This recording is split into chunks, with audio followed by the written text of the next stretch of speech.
Jau vairākus mēnešus pa Daugavpils sliedēm pasažierus veiksmīgi pārvadā lokomotīvju remonta rūpnīcā samontētie tramvaji. Tie tika iegādāti iepirkuma vidē draudzīgu tramvaju vagonu piegāda Daugavpilim ietveros, kas tika īstenots saskaņā ar projektu vidē draudzīga un integrēta mobilitāte Daugavpilī. Kā pastāstīja SIA Daugavpils satiksme valdes loceklis Artis Druvinieks, pats iepirkums nebija viegls. Tikai no 4. reizes bija iespējams paziņot uzvarētāju. Par uzvarētāju kļuva Daugavpils lokomotīvju remonta rūpnīca. Jaunie vagoni tika ražoti sadarbībā ar Čehijas tramvaju uzņēmumu.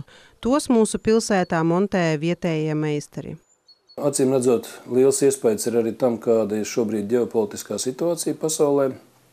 Un nevar neatzīmēt arī to, ka bija sarežģīta tehniskā specifikācija un ļoti saīsināta izpildes laika. Un es uzskatu, ka iespējams daudz uzņēmumi pabeidījās riskēt ar saviem finanšu līdzekļiem, protams, ar savu reputāciju šajā gadījumā. Un tikai 4. reizē mēs saņēmām šo uzvarētāju, kas ir Daugavpils lokomotīvu remonta rūpnīca sadarbībā ar saviem čehu partneriem. Konkurss noslēdzās septembrī 22. gadā un decembrī jau praktiski 23. gadā mums bija jāsaņem gatavs produkts, kas, protams, darīja bažīgus gan mūs, gan arī piegādātājus, bet jāsaka, ka viss noslēdzās veiksmīgi, produkts ir saņemts un viņš ir kvalitatīvs un mūs tiešām priecē tas fakts, ka mēs sadarbojamies ar vietējiem ražotājiem.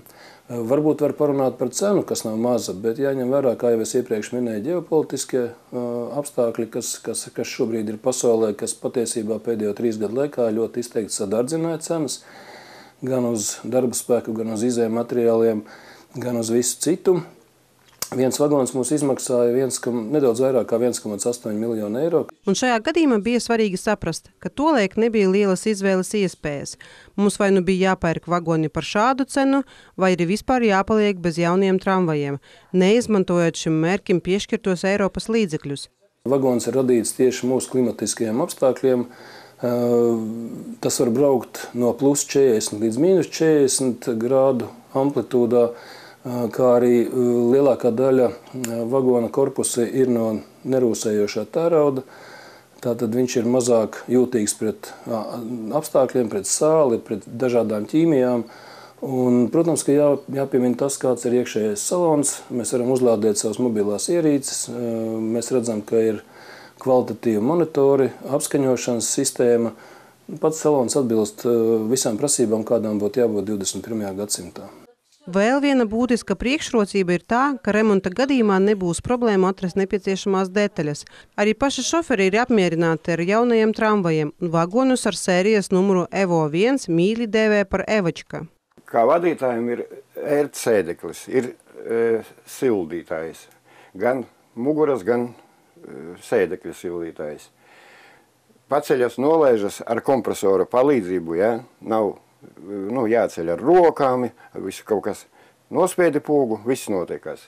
Viss ir tā sataisīts, ka vadītājiem tikai ir jānospiež poga. Vagons dara visus pats.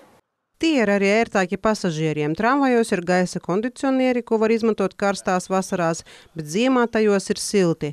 Tie ir ērtāki arī cilvēkiem ar īpašām vajadzībām un māmiņām ar bērnu ratiņiem.